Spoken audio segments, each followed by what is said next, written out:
मैं भी कुछ बोलूं, मैं भजन गाऊं, भजन गाऊं,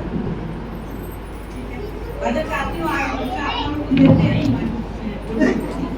पिता को बहुत धन्यवाद करती है पुलिस के नाम में कि पिता हमारे महान है, पिता के लिए कोई भी काम करती नहीं है। और मैं ये सच्चाई में अपने हस्बैंड के द्वारा, लक्ष्मी नारायण के द्वारा आई हूँ, और ये सच्चाई हमारे हस्बैंड ने भूपेश सर के द्वारा पाया था। तो पिता को बहुत धन्यवाद करते हैं कि पिता महान है, पिता के लिए कोई भी काम कठिन नहीं है। हमारी लड़की की उसकी शादी हमने मेरठ में किया था, और उसका शादी जो है क्या बोलते हैं बिगड़ गया था, मैंने केस लग गया था, यहाँ तक कि हो गया था कि हमने दामाद को जेल भी करा दिया था, सब कुछ हो गया था। और ये हो रहा था, मेरी लड़की का जिद यही था कि हम शॉर्टकट पे आप लोगों को बताएंगे, मेरी लड़की का जिद यही था कि मैं तो वहीं जाऊँगी, और लोग यही कहते थे कि अब उसको छोड़ो, वहाँ ना दूसरी शादी हो जाएगी, लेकिन उसको तो ये था कि मैं वहीं जाऊँगी। उसको मैं ले लेके दर बदर भटकती थी, यहाँ जाती थी वहाँ जाती थी, कहीं बालाजी की चौकी, कहीं यहाँ कहीं वहाँ जाते थे कि कहीं कुछ भला हो जाए और मेरी बेटी का घर बस जाए। लेकिन जो है क्या होता था कि वो जो है कुछ नहीं उसमें होता था। लेकिन फिर क्या हुआ कि एक दिन हमने ये बोला कि ऐसा करिए ना, आपने हस्बैंड से बोला कि ऐसा करिए कि हमारी बेटी तो बहुत परेशान है और वो ही जाना चाहती है, तो इसको ना जहाँ आप सत्संग में जाते हैं तिवारी जी के यहाँ, वहाँ इसको लेके जाए। तो उन्होंने बोला कि तिवारी जी के यहाँ क्या हम सत्संग में लेके जाएं, और जो है वो तो अब कल सत्संग तो खत्म हो गया होगा, शाम के टाइम है, तो जैसे भूपेश सर हैं और सेते हैं हमारे बीच में बैठे हैं, तो वो सेते और एक और थे खैया थे, आज वो हमारे बीच में नहीं रहे, तो ये लोग अपना आपस में बैठते थे, दोस्ती यारी थी। तो इन्होंने बोला कि ऐसा करते हैं हम सेते के घर ही जाते हैं। तो शाम को वो सेते के घर गए, तो वहाँ पर भी हैप्पी मिले। हैप्पी भी आज नहीं रहे, पिता का धन्यवाद है, जो भी पिता की योजना होगी वो पिता जाने। लेकिन वहाँ पर हैप्पी से बात हुई थी, तो हैप्पी से बात हुई तो मेरी बेटी ने उनसे बात करी, तो उन्होंने ये बोला था कि तुम क्या चाहती हो। उसने बोला कि मैं वही पति चाहती हूँ। उन्होंने बोला कि तुमको इस बच्चे में क्या पसंद है, बोली कि मांगो तो दिया जाएगा। तो उन्होंने बोला, हैप्पी ने बोला कि मांग लो पिता परमेश्वर से कि मुझे पति वही चाहिए। तो उसने वहाँ पर यही चीज किया, प्रतीत करने के बाद वो घर आई, तो मैं उसको 3 ताबीज पहना दिया, 1,000 रुपये का। और उस समय 10 साल पहले 1,000 का ताबीज पहना था, और वो ताबीज जो है पहने उसको बहुत दिक्कत होती थी। लेकिन जब वहाँ से आई तो वो ताबीज उतार के उसने एक जगह ऐसे करके तीनों रख दिया। तो हमने कहा बेटा तुमने ये ताबीज क्यों रख दिया, और ये ताबीज तुम क्यों रखी यहाँ पर। तो बोली कि नहीं मम्मी यहाँ पे ताबीज हमने रख दिया, अब हमको इसकी जरूरत नहीं है, अभी किसी और को पहना देना। हमने कहा किसी को क्यों पहना दे, बोले किसी और को पहना देना।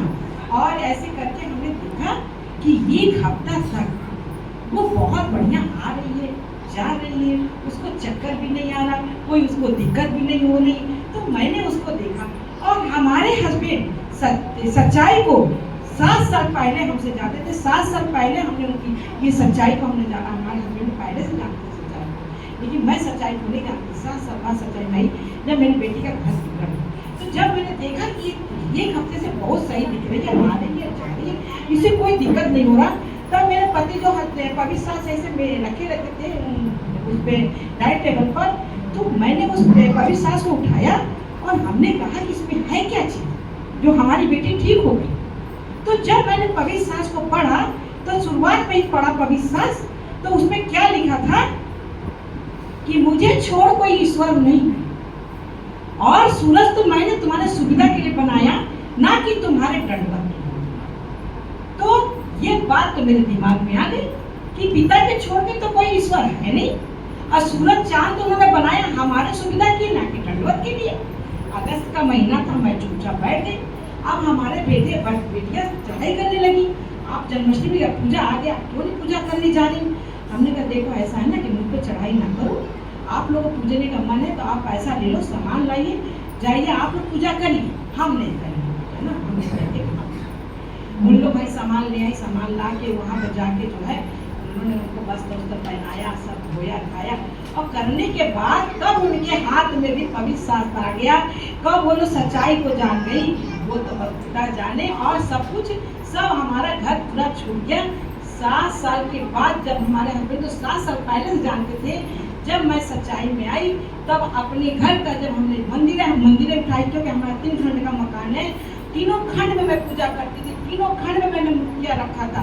और जब मैंने सामान हटाना शुरू किया तो मुझे 3 महीना सामान लग गया हटाने में। मैं धीरे धीरे थोड़ा हटा के इधर से उधर डालने लगी। तो पिता को धन्यवाद है कि पिता महान है, पिता के लिए कोई भी काम कठिन नहीं है। और वो ऐसा हुआ कि हमारी बेटी के लिए जब प्रार्थना हम करते थे तो हम अपने गए तिवारी जी के यहाँ, तो वहाँ पे कमलेश उनके भाई थे, तो उन्होंने वहाँ पे हमसे बोला कि हमने बोला कि क्या बात है भैया, कोई जीवन में काम हो ही नहीं रहा है। तो उन्होंने बोला कि ऐसा करिए ना कि आप ना धन्यवाद करें, 20 मिनट का आधा घंटा का धन्यवाद करें। तो मैंने सोचा धन्यवाद करें, तो हम घर में आए और हमने धन्यवाद करना शुरू कर दिया। जैसे धन्यवाद धन्यवाद तो हमें बड़ा जैसे नींद भी आता था, बड़ा वो लगा कि 20 मिनट कैसे, 20 मिनट तो छोटी बात तो होती नहीं, बहुत होती है ना। तो फिर उसमें क्या हुआ कि परमेश्वर ने हमें उसी टाइम धन्यवाद का गीत दिया। तो पिता को बहुत धन्यवाद करते, पिता महान है, पिता के लिए कोई काम कठिन नहीं, तो वो धन्यवाद का ही भजन हम गाएंगे।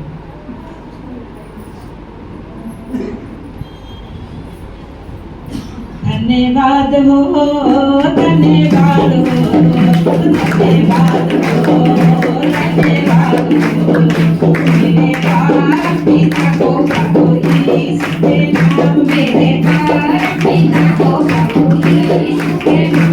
धन्यवाद हो, धन्यवाद हो, धन्यवाद हो, धन्यवाद हो, धन्यवाद हो, धन्यवाद।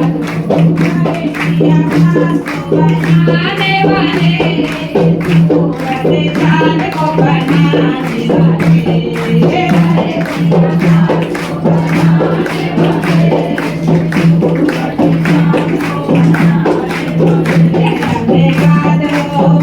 धन्यवाद हो, धन्यवाद हो, धन्यवाद हो, मेरे पार पिता को प्रभु यीशु के नाम, मेरे पार पिता को प्रभु यीशु के नाम।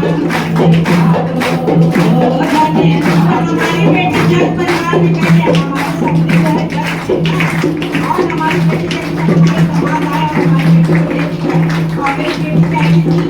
मम्मी आपके बदल में तो मेरा घर बता दिया। तो पिता का बहुत धन्यवाद करते हैं, पिता महान है, पिता नहीं है और उनके नाम में दिया परमेश्वर ने कि धन्यवाद किए जाओ और धन्यवाद हो जाओ। तो हर तरीके से धन्यवाद हो जाओ। तो पिता का बहुत धन्यवाद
है, पिता महान है, धन्यवाद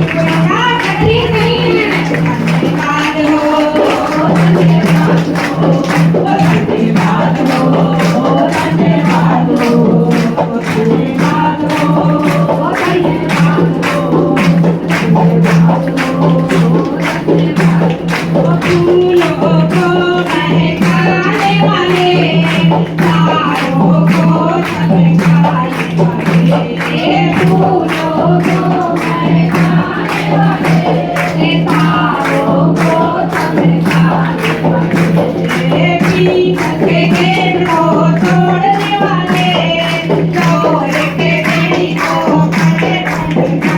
Thank you.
को चढ़ाए